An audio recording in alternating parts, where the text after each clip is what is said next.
प्रिय छात्रों, youth engineers academy में आप सभी लोग का स्वागत है। मैं हूं प्रदीप पांडे। छात्रों, आज का हमारा टॉपिक है मौलिक विद्युत। ठीक है, तो टॉपिक पे जाने से पहले कुछ बातें हम आपसे कर लें।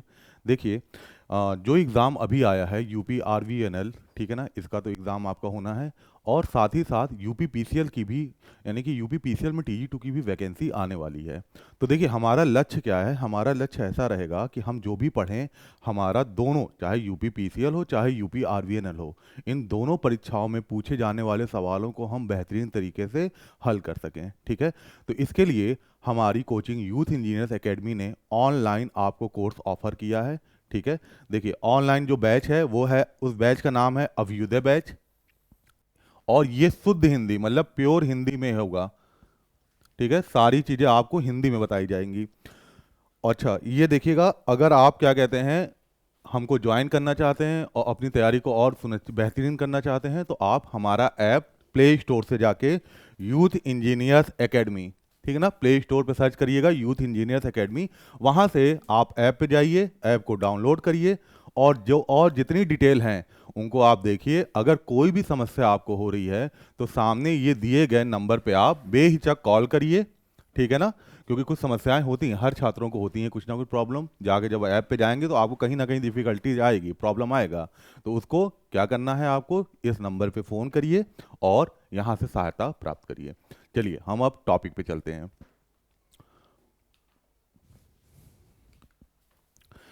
देखिए छात्रों, हमारा मौलिक विद्युत यानी कि बेसिक इलेक्ट्रिकल में, हालांकि बेसिक इलेक्ट्रिकल की शुरुआत देखिए कहाँ से होती है, जहाँ हम एटम्स, इलेक्ट्रॉन्स, ये सारी चीज़ें पढ़ते हैं।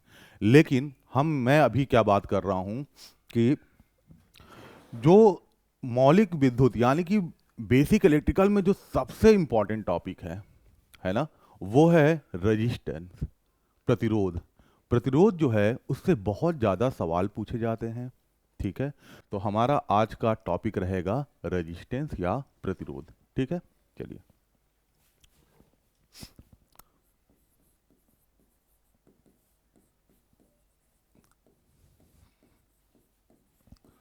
रेजिस्टेंस, जिसे हम क्या बोलते हैं, प्रतिरोध। क्या होता है भैया प्रतिरोध? ध्यान सुनिएगा। देखिए, अगर किसी पदार्थ में हम धारा प्रवाहित करें, किसी भी मटेरियल में अगर हम इलेक्ट्रिक करंट को फ्लो कराएंगे, तो वह मटेरियल उस करंट फ्लो का कुछ ना कुछ अपोज करेगा। ठीक है, तो मटेरियल की यही क्वालिटी, यानी पदार्थ का यह गुण, उस पदार्थ का क्या कहलाता है? रेजिस्टेंस कहलाता है। जैसे हम इंसान हैं, हमारे अंदर भी कई गुण हैं, कई विशेषताएं हैं। हम बोल सकते हैं, हम चल सकते हैं, हम देख सकते हैं। वैसे ही पदार्थ में भी कई विशेषताएं हैं, ऐसा नहीं कि सिर्फ एक ही विशेषता है, कई विशेषताएं हैं। उनमें से एक ऐसी विशेषता है जो धारा प्रवाह का क्या करता है? विरोध करता है। ठीक है, तो पदार्थ का वह गुण जो धारा प्रवाह का विरोध करे, उसे ही क्या कहेंगे आप? प्रतिरोध कहेंगे। ध्यान समझिएगा, प्रतिरोध का मतलब पदार्थ नहीं होता है। कई स्टूडेंट इसमें कंफ्यूज रहते हैं। प्रतिरोध का मतलब है पदार्थ का गुण, कौन सा? जो धारा प्रवाह का विरोध करे। तो लिखिएगा, प्रतिरोध ये होगा किसी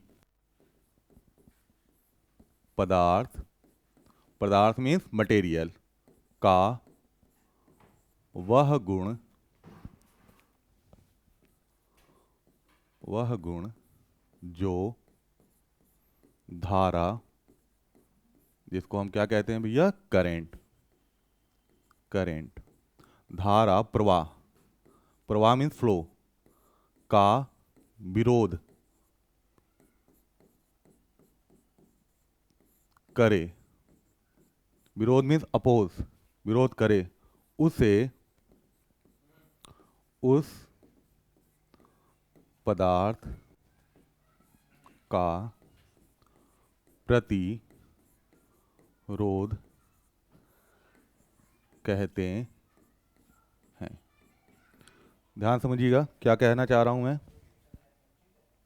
देखिए, किसी पदार्थ का वह गुण, ये ध्यान रखिएगा बेटा। रेजिस्टेंस है क्या? रेजिस्टेंस है पदार्थ का गुण जिसकी वजह से वो धारा प्रवाह का विरोध करता है। ठीक है, अब जरा यहां देखो, मान लो हमने एक चालक बनाया। चालक सारे बच्चे जानते हैं। अब हम बेटा देखो सारी चीजें इलेक्ट्रिकल की पढ़ रहे हैं।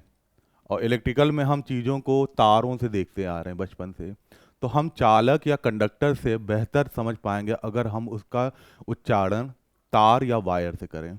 तो देखो बेटा, यहाँ एक वायर है, ठीक है, एक तार है जिसमें करंट की जो दिशा है वो ये है।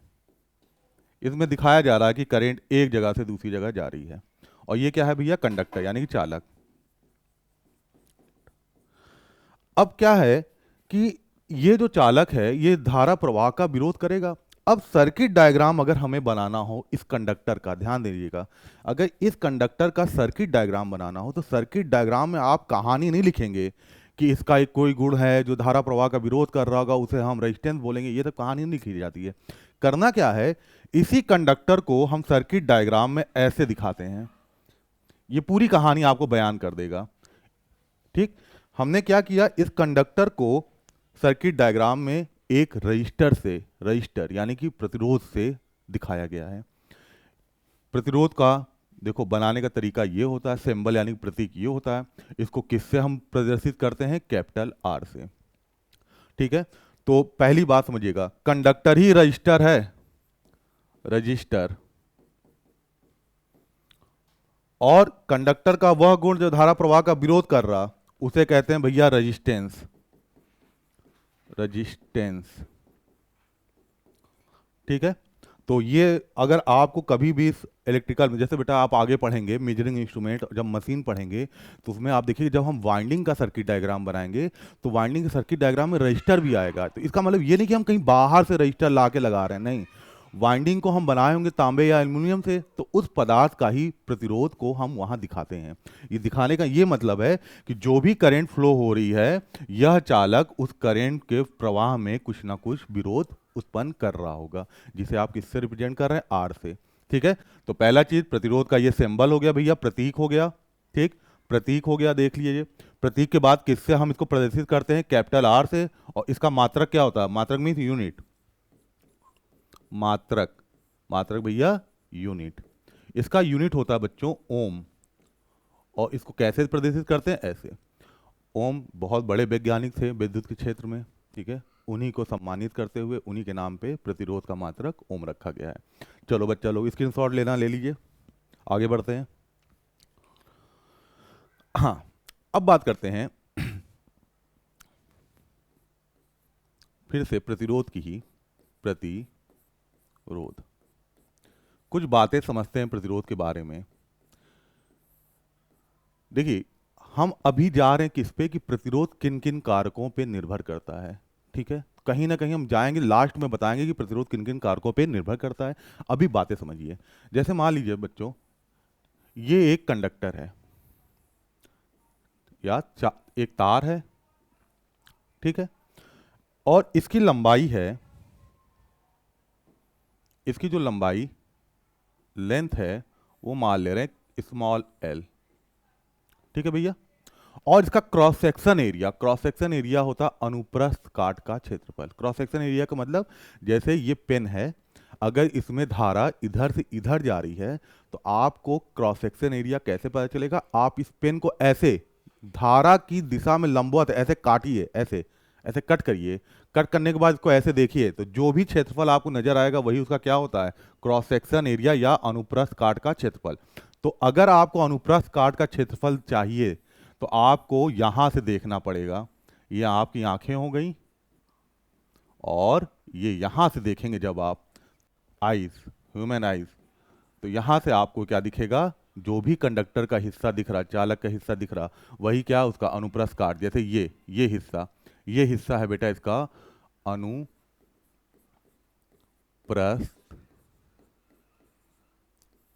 काट का क्षेत्रफल, जिसे क्रॉस सेक्शन एरिया भी बोलते हैं, cross sectional area of conductor.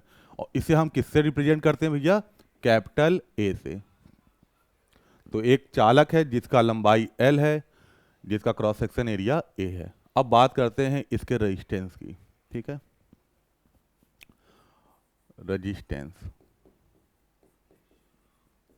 पहली पॉइंट, पहला बात याद रखना बेटा, चालक का जो भी रेजिस्टेंस प्रतिरोध होगा वह अनुक्रमानुपाती होगा उसके लंबाई के।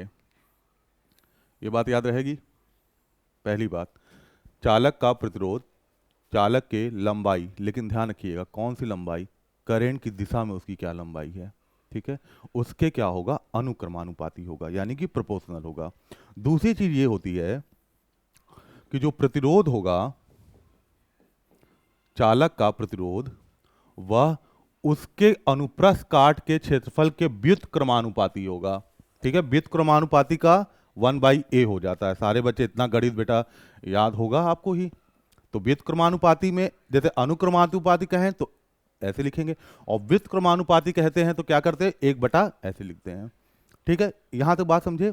तो ये हो गया, इसको मान लीजिए समीकरण 1, इसको मान लेते हैं समीकरण 2। जरा इन्हीं दोनों को अगर हम एक साथ लिखना चाहें तो थर्ड पॉइंट इन्हीं दोनों को ऐड करने से आएगा। क्या आएगा, जो रेजिस्टेंस होगा यानी कि आर, जिसे हम आर बोल रहे हैं, वह प्रोपोर्शनल होगा L/A के। देखो ये संबंध कहां से आया, इसको संबंध ए बोल लो। कहां से आया बेटा, ए से कंफ्यूज होंगे आप क्योंकि ए, चलो इसको तीसरा बोल लो। तो पहले और दूसरे को जब हम जोड़ेंगे तो हमें तीसरा संबंध आया, क्या, जो भी प्रतिरोध होगा वो लंबाई के प्रोपोर्शनल L/A होगा। ठीक है, चलो इतनी बात समझ में आई। अब यहां से हम अगले स्लाइड पे जाते हैं। यहां देखो बेटा, हम अगले इससे पहले पढ़ चुके हैं, क्या है ये हम पढ़ा। ठीक है, हम मैं लिख भी दे रहा हूं, हेयर या यहां L क्या है, लंबाई, लंबाई। ए क्या है भैया, ए है अनुप्रस्थ काट का, मैं शॉर्ट फॉर्म में लिख रहा हूं, अनुप्रस्थ काट का क्षेत्रफल। ठीक है भैया, चलो अब अच्छा, गणित में हम ये जानते हैं कि जब भी अनुक्रमानुपाती या प्रोपोर्शनल का चिन्ह हटाना होता है तो वहां पास अगर हमें बराबर लिखना है तो एक कांस्टेंट नियतांक को भी इस्तेमाल करना होता है। तो यहां से अगर हम प्रोपोर्शनैलिटी का चिन्ह हटाना चाहें, जरा देखिए, तो हम लिख सकते हैं R इक्वल टू, देखो L/A तो यही था ही। अब यहाँ एक नियतांक कांस्टेंट की जरूरत है, तो यहाँ पर बेटा एक नियतांक लगाते हैं जिसे बोलते हैं रो। यहाँ जो नियतांक है, ध्यान रखिएगा, नियतांक ही क्या कहलाता, कांस्टेंट, वो क्या है आपका रो, इसे बोल रहे हैं रो, RHO। तो अब आपने देखा कि रेजिस्टेंस का फॉर्मूला क्या आया, R equal to row L/A। यहां तक कोई दिक्कत नहीं, ठीक है, चलो तो ये बात याद रखिएगा। अब थोड़ा बात कर लें कि ये जो नियतांक रो है इसे कहते क्या है। देखो बेटा, रो को बोला जाता है, रो हमारा है क्या, इसे कहते हैं विशिष्ट, विशिष्ट प्रतिरोध। यानी कि एक प्रतिरोध ही है लेकिन स्पेशल प्रतिरोध है, विशिष्ट प्रतिरोध है, या इसे ही बोलते हैं प्रतिरोधकता। ध्यान रखना बच्चा, गड़बड़ाना नहीं। और इंग्लिश में बेटा जल्दी ही हम इसे बोलते हैं रजिस्टिविटी। क्या बोलते हैं, रजिस्टिविटी। ठीक है, तो रो जो कांस्टेंट नियतांक आया है उसे बोलते हैं विशिष्ट प्रतिरोधकता या प्रतिरोधकता या रजिस्टिविटी। ठीक है, तो अगली हमारी हेडिंग होगी, अब हम विस्तार से जानेंगे कि रजिस्टिविटी क्या है। चलिए नोट करना, नोट करिए, स्क्रीनशॉट ले लीजिए।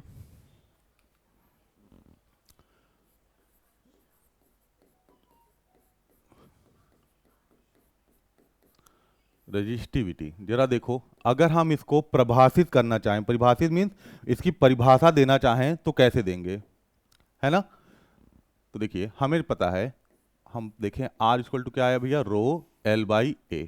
जरा अब रो हमारी रजिस्टिविटी है तो रो को क्या लिख सकते हैं, RA/L। अब जरा सोचो, अगर अगर A और L एकांक हों, एकांक का मतलब क्या होता है भैया, यूनिट हो, यूनिट हो। कहने का मतलब जैसे एरिया 1 मीटर स्क्वायर हो, लंबाई 1 मीटर हो, या एरिया 1 सेंटीमीटर स्क्वायर हो, या और लंबाई 1 सेंटीमीटर हो, यानी कि अगर एरिया और लेंथ एकांक होंगे तो जरा देखिए इनका मान एक एक रख दीजिए तो रो बराबर क्या आ जाएगा, आर। आया। और यही मैं पहले कह रहा हूं कि रजिस्टिविटी, किसी पदार्थ की रजिस्टिविटी एक्चुअल में, हकीकत में उस पदार्थ का रजिस्ट एक स्पेशल केस, विशिष्ट केस में उसका क्या होता है, रेजिस्टेंसी होता है। और वो स्पेशल केस क्या है कि लंबाई और अनुप्रस्थ काट का क्षेत्रफल क्या होना चाहिए, एकांक होना चाहिए। तो हम क्या बोल सकते हैं, किसी पदार्थ का, लिख लीजिए, नोट करते जाइए। देखिए एक चीज ध्यान रखो बच्चों, अगर आपको वाकई सफलता लेनी है और आपको सीरियस होकर पढ़ाई करना है तो पेन और कॉपी, यही दो चीज अपने पास किसी शांत जगह पे बैठ जाया करिए। और जो चीज बताया जा रहा, टीचर जो चीज बोल रहे हैं, उसको कोशिश करिए कि अधिक से अधिक उसको लिखा जाए। तो अगर आप एक प्रॉपर वे में चलेंगे तो आपका एक प्रॉपर वे में एक नोट्स तैयार हो जाएगा।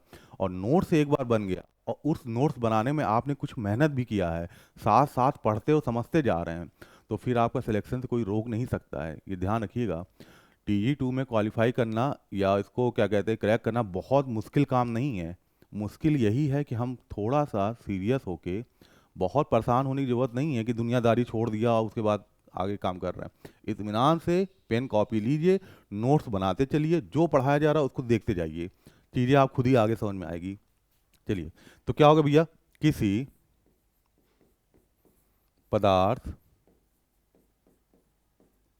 की या का प्रतिरोधकता उस पदार्थ के प्रतिरोध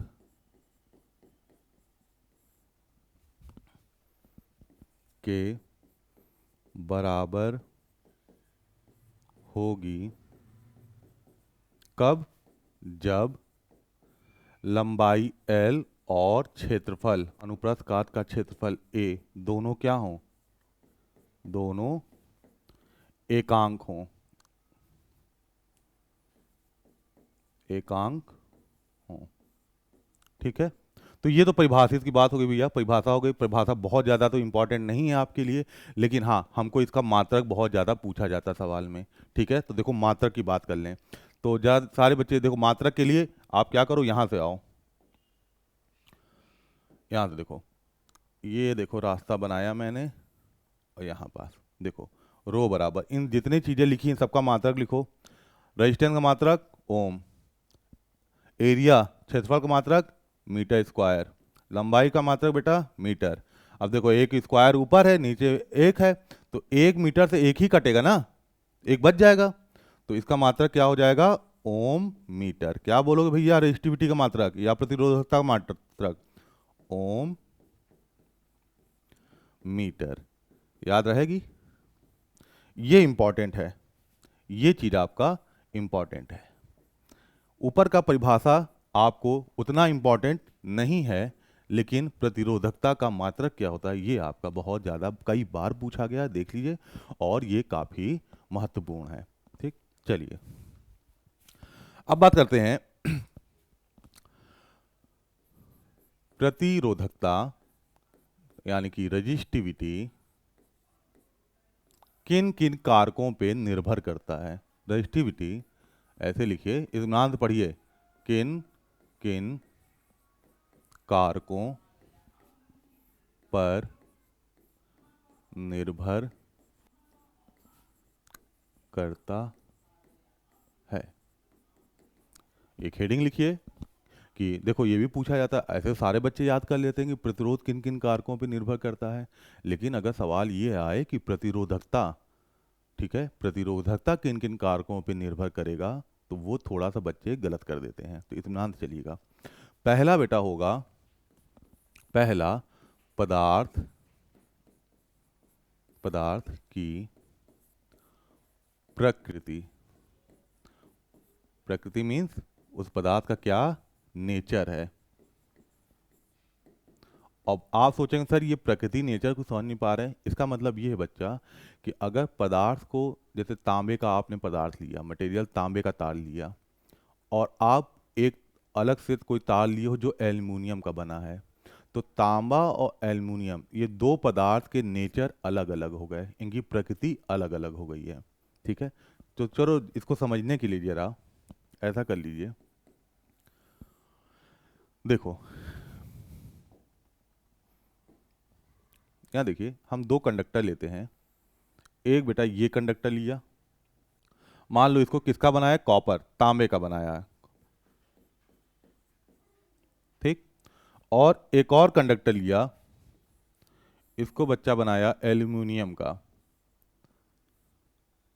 किसका बनाया, aluminium, L, aluminium means L. अच्छा देखो, अब हम क्या करने जा रहे हैं, ये दो तार लिया, एक तांबे का बना तार है, एक एल्यूमिनियम का बना तार है। दोनों तार की लंबाई और दोनों तार का अनुप्रस्थ काट का क्षेत्रफल एक ही रख रहे हैं। कहने का मतलब ये है बेटा कि जो लंबाई इस वाले तार की है, जैसे मान लो इसकी तार की लंबाई एल है, तो ये जो एल्युमिनियम का तार है उसकी भी लंबाई क्या ले लो, स्मॉल एल। और कहा जा रहा है कि भैया ये जो अनुप्रस्थ काट का क्षेत्रफल है इसका ए माने हो, तो अनुप्रस्थ काट का क्षेत्रफल इसका भी कितना ले लीजिए, ए। दोनों तार एक ही लंबाई चौड़ाई के हो गए। ठीक है, अब बात करते हैं, देखो ये कॉपर का बना है, तो इसकी रजिस्टिविटी को मान लेते हैं रो सी यू, कॉपर का। और ये एल्युमिनियम का बना है, तो इसकी रजिस्टिविटी क्या मान लें, ए एल। अब कहानी क्या है कि अगर पदार्थ की प्रकृति चेंज होगी, तो पदार्थ, अगर प्रकृति आपने चेंज कर दिया, एक पदार्थ से दूसरे पदार्थ पे गए, या मोटे तौर पे जानिए अगर आप पदार्थ को बदल रहे हो या चेंज कर रहे हो, तो वहां पास क्या होगा, रजिस्टिविटी बदल जाएगी। जैसे अगर हम कहना चाहें तो हम ये कहना चाह रहे हैं कि कभी भी कॉपर का रजिस्टिविटी एल्युमिनियम के रजिस्टिविटी के बराबर नहीं होगा। क्यों, क्योंकि पदार्थ की प्रकृति बदल गई। प्रकृति बदलना मतलब पदार्थ बदला, पदार्थ बदला तो रजिस्टिविटी भी बदल जाएगी। अब जरा सा थोड़ी देर के लिए, ये तो चलो ठीक है सर, ये समझ में आ गया, जरा रेजिस्टेंस की बात कर लो। तो अगर इसके रेजिस्टेंस की बात करें, तो अभी आपने, अगर मैं पूछूं इसका रेजिस्टेंस क्या होगा, तो आप बताएंगे रो बाई रजिस्टिविटी क्या है, रो सी यू, लंबाई क्या है, एल बाई ए। इसकी बात करो, अच्छा ये किसका है भैया, कॉपर का है, और ये एल्युमिनियम का है, तो एल्युमिनियम का रेजिस्टेंस क्या हो जाएगा, रो ए एल, एल बाई ए। अब इसमें जरा ध्यान से देखो सारे बच्चे, रेजिस्टेंस के दोनों फॉर्मूले एल्युमिनियम और कॉपर दोनों के लिए दिया है। देखो क्या है, यहाँ भी एल है, यहाँ भी एल है, एक चीज, यहाँ भी वही ए है जो यहाँ ए है। इस फॉर्मूले में सिर्फ बदला क्या है, हम देख रहे हैं कि resistivity rho C U rho A L के बराबर नहीं है। तो देखो बेटा, रो C U rho A L के बराबर ना होने के कारण समान लंबाई के दोनों तार का प्रतिरोध भी क्या होगा, बराबर नहीं होगा। देखो समान लंबाई, समान अनुप्रस्थ काट के क्षेत्रफल के बने दो अलग अलग पदार्थों का रजिस्टिविटी ना बराबर होने की वजह से उनका प्रतिरोध भी बराबर नहीं होगा। समझ गए। अच्छा, अब बात करते हैं, आगे की बात करते हैं। ये तो देखा आपने, याद रखिएगा ये भी इंपॉर्टेंट है आपका भैया, कि पदार्थ की प्रकृति चेंज होने से रजिस्टिविटी बदल जाती है, इसलिए प्रतिरोध बदल जाता है। डायरेक्ट किस पे इफेक्ट करता है, डायरेक्ट मतलब रजिस्टिविटी, और इनडायरेक्ट कह सकते हैं तो रेजिस्टेंस पे। चलो अब बात करते हैं दूसरा कारक, तापमान पर। तापमान पर, ठीक है, यानी कि टेम्परेचर पर। कैसे देखते हैं भैया इसको, ये दूसरा पॉइंट है कि टेम्परेचर पे कैसे निर्भर करता है। देखिए क्या होता है, जो चालक होते हैं, कंडक्टर, अगर हम उनका तापमान बढ़ाएंगे, ठीक है, उनको गर्म करेंगे, तो क्या होगा, उन कंडक्टर की रजिस्टिविटी बढ़ेगी। अगर रजिस्टिविटी बढ़ेगी तो उनका प्रतिरोध भी क्या होगा, बढ़ेगा। ठीक है, चलो तो हम ये कहना चाह रहे हैं, अगर अगर किसी चालक का तापमान, तापमान भैया इंग्लिश में क्या बोलते हैं, टेम्परेचर, किसी चालक का अगर तापमान बढ़ाएं, बढ़ाएं मीन्स इंक्रीज करें, बढ़ाएं तो उस चालक का प्रतिरोधकता, रजिस्टिविटी, प्रतिरोधकता, रजिस्टिविटी मतलब रो भी बढ़ेगा। बात याद है? तो जैसे देखो रेजिस्टेंस हम पढ़ा, आर बराबर क्या होता है, रो एल बाई ए। अगर आप टेम्परेचर बढ़ाओगे भैया, टेम्परेचर बढ़ाओगे तो कौन बढ़ेगा, रो बढ़ेगा, रजिस्टिविटी, और रजिस्टिविटी के बढ़ने से कौन बढ़ेगा, रेजिस्टेंस बढ़ेगा। क्या समझे?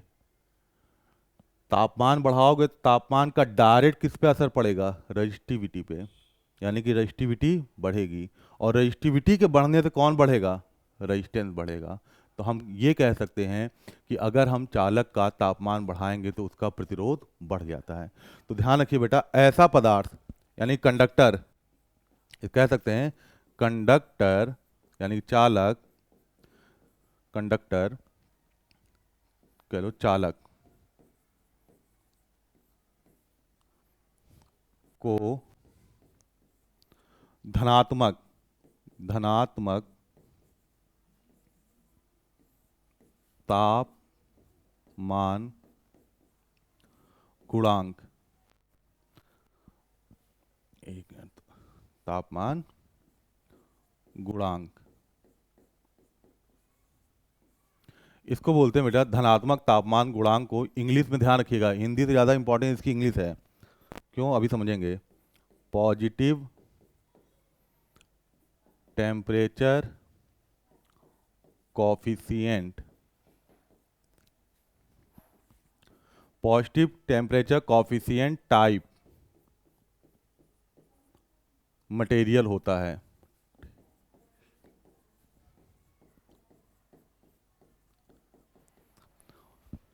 अभी मैं समझा रहा हूं ये है क्या। देखो बच्चा, कोई पदार्थ है, अगर उसका तापमान बढ़ाओगे और तापमान बढ़ाने से उसका रेजिस्टेंस बढ़ जा रहा, तो ऐसे पदार्थ को कौन सा पदार्थ बोलते हैं, इसे बोलते हैं positive temperature coefficient type material या पदार्थ। कहने का मतलब शॉर्ट फॉर्म में आप इसे क्या बोलोगे, पीसीटी टाइप। एग्जाम में कई बार आता है कि भैया पीटीसी टाइप कंडक्टर होते हैं कि कंडक्टर एनटीसी टाइप होते हैं। तो ध्यान रखिएगा, अगर तापमान बढ़ाया और रजिस्टर बढ़ गया, उसका रेजिस्टेंस बढ़ गया पदार्थ का, तो क्या कहलाएगा, पीटीसी टाइप मटेरियल या पदार्थ। ठीक है, चलो। तो अब बात करते हैं, जो इंपॉर्टेंट चीज है वो ये है, इंपॉर्टेंट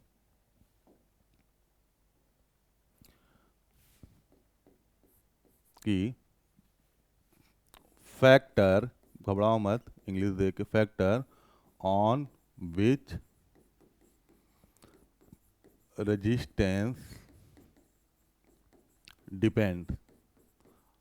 अब इसको आप बड़े अच्छे तरह से पढ़ सकते हैं, यानी कि कौन कौन से कारक हैं जिन पे प्रतिरोध निर्भर कर रहा है। तो जरा प्रतिरोध का, रेजिस्टेंस का फॉर्मूला देखो बेटा, यहां से देखो, रो एल बाई ए, पहला कारक, पहला पहला कारक है रेजिस्टेंस लंबाई के अनुक्रमानुपाती होता है। देखो इस फॉर्मूले में लंबाई है ना, तो रेजिस्टेंस लंबाई के अनुक्रमानुपाती होगा। दूसरा, रेजिस्टेंस अनुप्रस्थ कार के क्षेत्रफल के एरिया के व्युत्क्रमानुपाती होगा। ये बात तो समझ गए।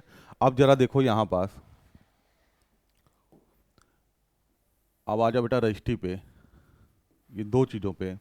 अगर टेम्परेचर बढ़ाओगे, बदलोगे या टेम्परेचर चेंज करोगे, तो रजिस्टिविटी भी क्या हो जाएगी, बढ़ जाएगी। रजिस्टिविटी बढ़ जाएगी तो रेजिस्टेंस भी क्या होगा, बढ़ जाएगा। इसका मतलब तीसरा कारक आ गया कि रेजिस्टेंस जो होगा भैया वो तापमान के अनुक्रमानुपाती होगा। देखो, तापमान बढ़ाओगे रजिस्टिविटी बढ़ेगा, डायरेक्ट तो किस पे इफेक्ट पड़ रहा, रजिस्टिविटी पे, पर रजिस्टिविटी अगर बढ़ गया तो रेजिस्टेंस भी बढ़ जाएगा। तो हम क्या कह सकते हैं कि रेजिस्टेंस जो होगा वो तापमान के भी अनुक्रमानुपाती होगा। तापमान बढ़ाओगे रेजिस्टेंस बढ़ेगा, तापमान घटाओगे रेजिस्टेंस घटेगा। दूसरी चीज बेटा, प्रकृति, पदार्थ की प्रकृति, अभी पढ़े थे ना, प्रकृति या नेचर। अगर नेचर को बदलोगे, चेंज करोगे, चेंज मीन्स बदलना, तो रेजिस्टेंस भी बेटा क्या होगा, रेजिस्टेंस भी आपका चेंज होगा, चेंज हो जाएगा। क्यों? अगर आप क्या चेंज कर रहे हो, अगर आप मटेरियल का नेचर, नेचर को क्या कर रहे हो, चेंज, ध्यान रखिएगा। अगर आप नेचर, नेचर या प्रकृति को चेंज करोगे तो रेजिस्टेंस भी क्या होगा, चेंज हो जाएगा। एक्चुअली में देखो हकीकत में क्या होता है बेटा, प्रकृति नेचर चेंज करने से कौन चेंज होगा, रो, और रो को बदलने से कौन बदल जाता है, रेजिस्टेंस। तो ये बेटा चार बातें बहुत इंपॉर्टेंट है, ध्यान समझिए। प्रतिरोध किन किन कारकों पर निर्भर करता है, तुरंत बताइएगा भैया। लंबाई के अनुक्रमानुपाती, अनुप्रस्थ के क्षेत्रफल एरिया के व्युत्क्रमानुपाती, तापमान के अनुक्रमानुपाती, और अगर नेचर पदार्थ का प्रकृति चेंज करोगे, जैसे तांबे से एल्युमिनियम, एल्युमिनियम पे से ऐसे बदल रहे हैं हम बार बार चालक का प्रकृति, तो भी क्या होगा, प्रतिरोध बदल जाएगा। ठीक है, चलो अब बात करते हैं भैया, एक सबसे इंपॉर्टेंट नोट्स लिखना, नोट, और ये बहुत महत्वपूर्ण है। वो ये है कि किसी पदार्थ की रजिस्टिविटी मतलब भैया प्रतिरोधकता, टीवीटी, उस पदार्थ के आकार, मतलब लंबाई,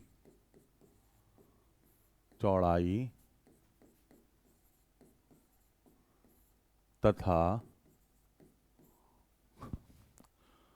उसकी मात्रा पर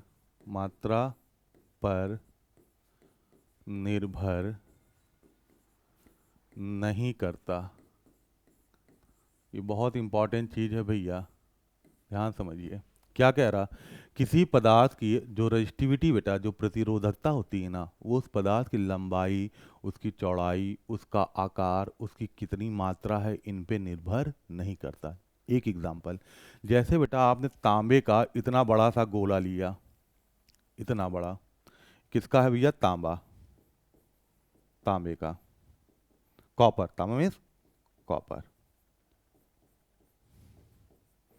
और एक छोटा सा ले लिया आपने, ये भी कॉपर का बना है, ये भी कॉपर का बना है, किसका बना है, वो कॉपर का। ये बात समझे, ठीक है। अब जरा ध्यान से देखो, चलो एक छोटे से एग्जांपल, ऐसे नहीं, ये एग्जांपल थोड़ा सही नहीं लगेगा क्योंकि आप तार से समझ रहे हो ना, तो तार बनाते हैं, वरना भी परेशान हो जाओगे, कहेंगे सर ये क्या आपने बता दिया, है ना, ये सर कहाँ से आ गया।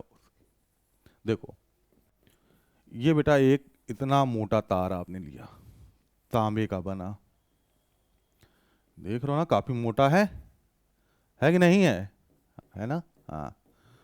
और एक बेटा आपने वही तांबे का बहुत पतला सा तार ले लिया, बहुत पतला सा।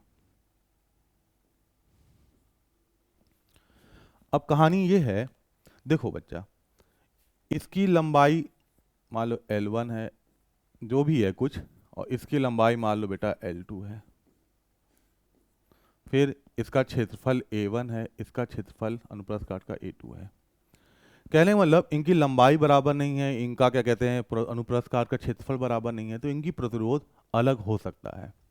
फिर सुनिएगा, प्रतिरोध लंबाई, अनुप्रस्थ काट का क्षेत्रफल, यानी कि प्रतिरोध आकार पर निर्भर कर रहा, लेकिन प्रतिरोधकता, रजिस्टिविटी बेटा, अगर इसकी रजिस्टिविटी को हम, ये कॉपर का बना है, तो अगर इसकी रजिस्टिविटी रो सी बोल रहे हैं, तो इसकी भी बेटा रजिस्टिविटी क्या होगी, रो सी होगी। सी मतलब कॉपर का, सी यू मतलब कॉपर, ये बताया जा रहा है कि तांबे का। तो तांबे का खूब बड़ा सा, खूब बहुत ज़्यादा मात्रा हो, 50 किलो तांबा हो, उसकी भी रजिस्टिविटी उतनी ही होगी। और अगर आप छोटा सा तांबे का गोला लीजिए तो रजिस्टिविटी उसकी भी उतनी ही होगी। यानी कि रजिस्टिविटी नहीं बदलती है जब तक कि पदार्थ को ना बदल दो या तापमान ना बदलने लगो। अगर पदार्थ नहीं बदल रहे हो, जैसे तांबा का तांबा ही रख रहे हो और तापमान भी नहीं बदल रहे हो, तो तांबे का बड़ा सा खूब बड़ा सा गोला हो, उसका भी बेटा रजिस्टिविटी वही होगा, और तांबे के छोटे से एक छोटी सी गोली का भी रजिस्टिविटी वही होगा। ये बात याद रखिएगा, बहुत इंपॉर्टेंट है। अगर पदार्थ नहीं बदलोगे और तापमान नहीं चेंज कर रहे हो तो उस पदार्थ का रजिस्टिविटी कभी नहीं बदलेगी। चलो अगला बेटा हम देखते हैं। अब बहुत ज़्यादा न्यूमेरिकल आता है किस चीज़ पे, कि अगर हम देखिए चालक के लंबाई बढ़ाएं, कंडक्टर की अगर लेंथ बढ़ाएं, इसके दो तरीके हैं लंबाई बढ़ाने के। जैसे हम चाहें इस बेटा इस पेन की लंबाई बढ़ाना चाहें तो क्या दो तरीका है, या तो इसी की जैसी एक और पेन इसमें जोड़ दें, सही कह रहे हैं, लंबाई बढ़ जाएगी, दोगुना हो जाएगी।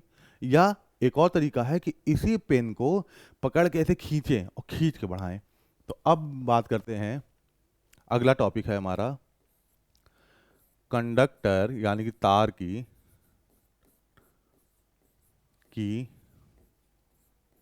लंबाई बढ़ाना। इससे बहुत बहुत क्वेश्चन आता है भैया, ध्यान रखिएगा, बहुत ज़्यादा सवाल आता है। तार की लंबाई बढ़ाने के दो तरीके हैं। पहला देखो, पहला तरीका अलग से कंडक्टर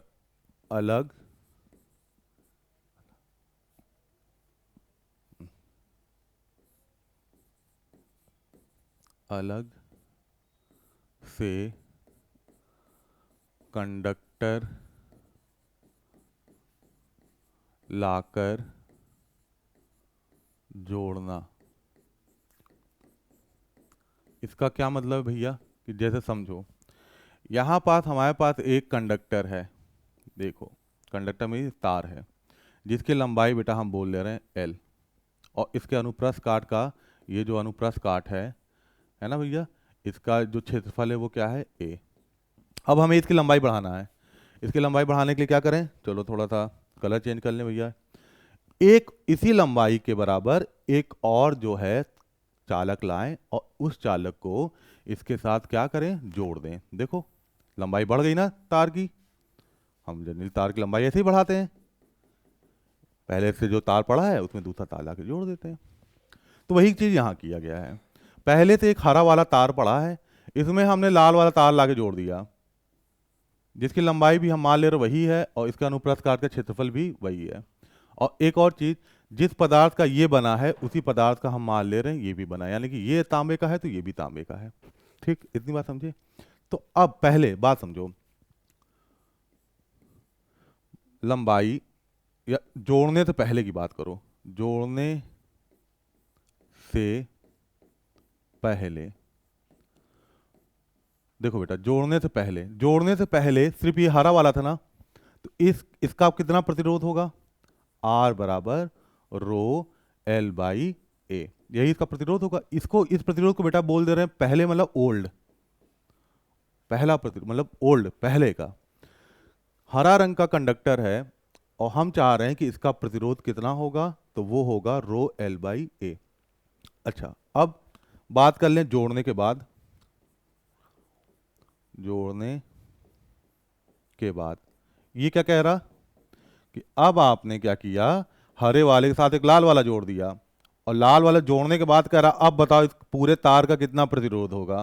तो उस प्रतिरोध को बेटा न्यू बोल लो, नया, आर न्यू। वो देखो क्या होगा, पहला चीज समान मटेरियल का है ना, कॉपर पर कॉपर के, तो इनका रेजिस्टिविटी वही होगा, रेजिस्टिविटी तो नहीं बदलेगा, मैंने अभी थोड़ी देर पहले बताया। आकार कितना भी बढ़ाते जाओ रेजिस्टिविटी नहीं बदलने वाला। क्या बदल गया भैया, जरा देखो, दोनों तार की अब लंबाई कितनी हो गई, टोटल लंबाई कोई पूछे, ये देखो यहाँ, चलो पेन कलर बदल दें, टोटल लंबाई कोई पूछे तो कितना बताओगे भैया, 2L हो गई।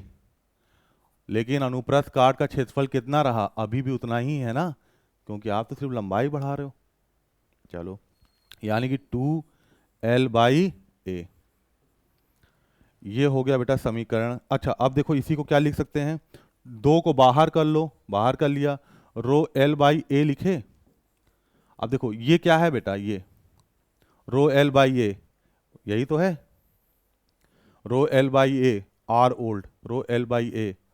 तो इसकी जगह देखो क्या लिख सकते हैं हम, थोड़ा सा मिटाया जाए भैया, स्क्रीनशॉट ले लीजिए, थोड़ा सा ऊपर का मिटाना चाह रहे हैं। देखो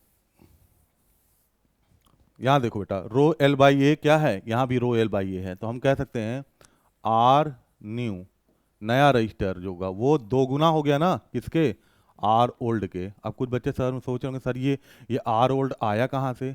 तो देखो बेटा, रो एल बाई ए क्या है? आर ओल्ड है ना। और आर न्यू के फॉर्मूले में देखो रो एल बाई ए आया, तो इसको भी वही लिख सकते हैं ना, आर ओल्ड। समझ गए? अच्छा, लंबाई को तो यहाँ 2 गुना बढ़ाया गया, तो रजिस्टेंस भी 2 गुना हो गया पहले के। नया रजिस्टेंस देखो पहले के रजिस्टेंस के 2 गुना हो गया। अगर लंबाई को 3 गुना बढ़ाते तो क्या होता? अगर लंबाई को 3 गुना बढ़ाते तो नया रजिस्टेंस पुराने रजिस्टेंस के 3 गुना हो जाता। समझ रहे? तो इस कथन को देखो कैसे लिखा जाता है, और यह बहुत इंपॉर्टेंट है। ये क्या है? बहुत इंपॉर्टेंट है। अच्छा देखो बच्चा लोग, कुछ बातें चलो पढ़ लो, लेकिन कुछ बातें मैं बताना चाह रहा हूं।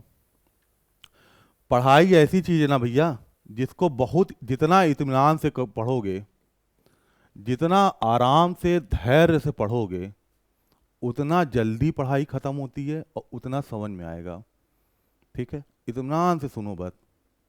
चलो भैया, तो इसको लिखा जा सकता है, अगर अगर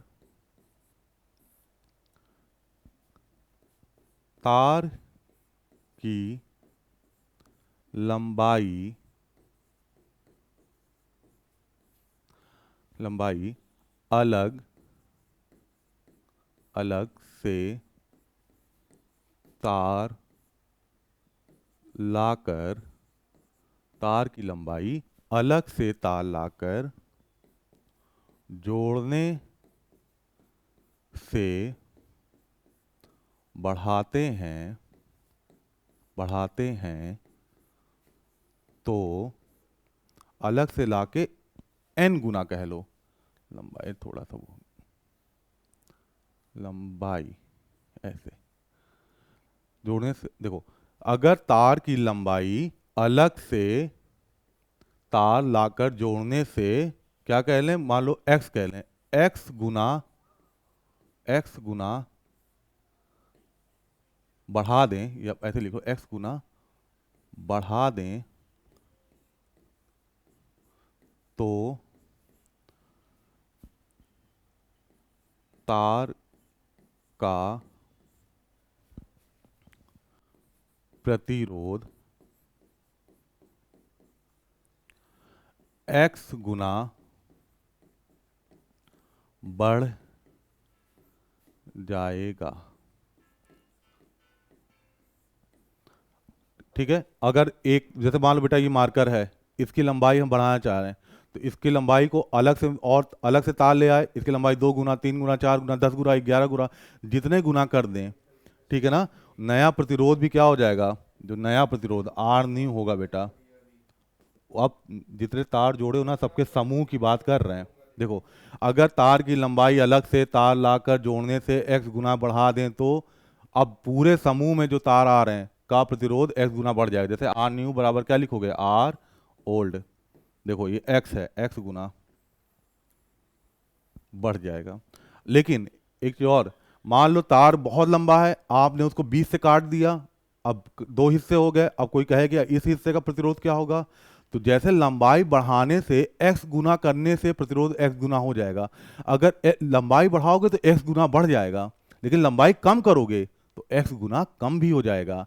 जैसे इस मार्कर के साथ एक और मार्कर जोड़ दें, तो इस पूरे मार्कर का कितना प्रतिरोध हो जाएगा? 2 गुना। लेकिन अगर हम इसी मार्कर को 20 से काट दें और आधा मार्कर बोलेंगे कितनी इसका प्रतिरोध होगा, तो इसका प्रतिरोध 2 गुना, मतलब आधा हो जाएगा। समझ गए? चलो, अब बेटा देखो, लंबाई बढ़ाने का एक और तरीका है। क्या? लंबाई बढ़ाने का तरीका है कि अपने हाथ में तार लो और उसको खींच के बढ़ा दो। क्या करोगे? खींच के बढ़ाओ। तो दूसरा तरीका देखो, तार की लंबाई तार की लंबाई खींच कर बढ़ाना।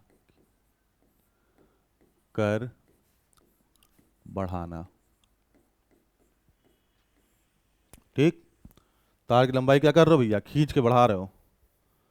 चलो इसको समझो। जैसे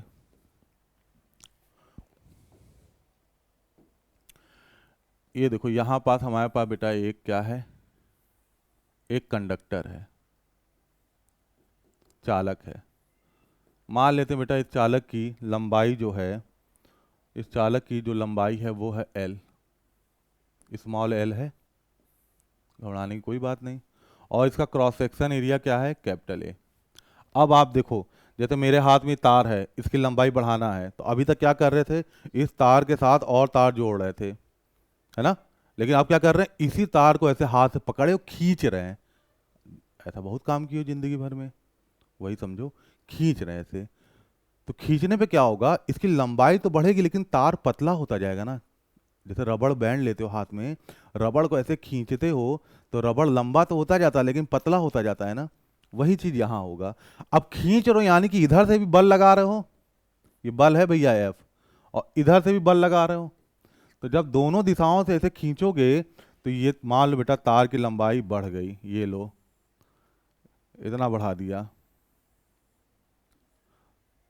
ठीक। ये पहला तार है ओल्ड, अब भैया ये नया कर दिए, इतना तार बढ़ा दी, लंबाई बढ़ा दिए। चलो अब मान लो बेटा आपने लंबाई इसकी कितनी बढ़ा दी, 2 गुना कर दी खींच के।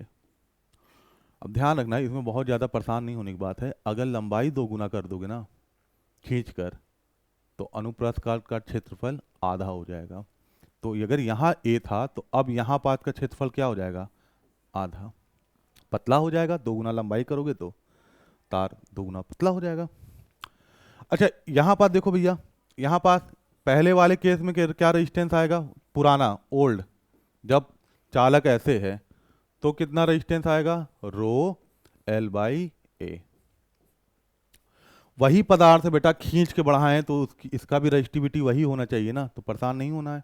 अब हम बात करते हैं नए तार के, आर न्यू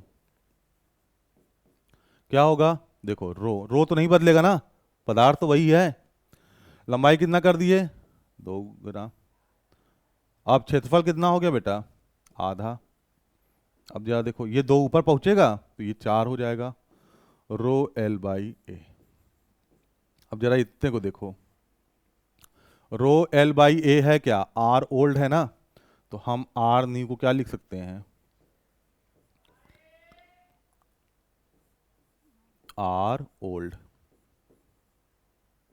ये चीज समझा। अगर तार की लंबाई को खींचकर 2 गुना कर दे रहे हैं तो प्रतिरोध तार का कितना हो जा रहा है, 4 गुना। अगर तार की लंबाई को खींच के 3 गुना करोगे तो प्रतिरोध कितना हो जाएगा, 9 गुना। तो इस कथन को बेटा कैसे समझना है, जरा देखो, स्क्रीनशॉट ले लीजिए।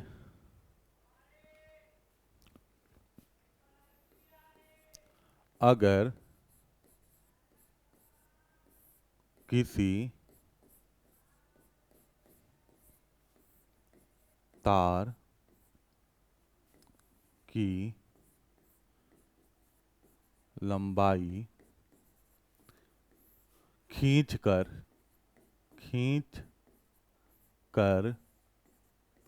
कितना कर दिया जाए, x गुना, ये x है बेटा, x गुना कर दिया जाए तो तार का प्रतिरोध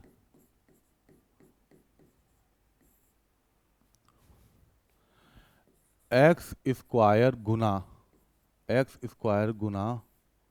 हो जाएगा। मतलब खींचकर अगर तार को बढ़ा रहे हो तो आर न्यू बराबर x square R old. New old समझ रहे हो, खींचने से पहले का प्रतिरोध आर ओल्ड, खींचने के बाद का प्रतिरोध आर न्यू। तो ये बहुत इंपॉर्टेंट है भैया, बहुत इंपॉर्टेंट चीज। और दूसरा क्या पढ़ा, अगर एक और चीज आपने पढ़ा है, अगर तारों को जोड़ के बना रहे हैं, लंबाई बढ़ा रहे हैं, उस केस में आर न्यू बराबर क्या हो जाएगा, एक्स आर ओल्ड। ये कब का केस है, जब तारों को, पहले देखा है ना हमने, जब तारों को देखो यहाँ कहाँ देखे हैं, यहाँ देखो, जब तार अलग से तार ला के जोड़ जोड़ के हम लंबाई बढ़ा रहे हैं, तब अगर x गुना लंबाई करोगे तो प्रतिरोध भी x गुना हो जाएगा। लेकिन अगर खींच के अगर आप वो कर रहे हो बेटा, तब नया प्रतिरोध क्या हो जाएगा, एक्स स्क्वायर गुना हो जाएगा पुराने प्रतिरोध के। ठीक है, तो यहां पर देखो बच्चा लोग, बात समझिएगा।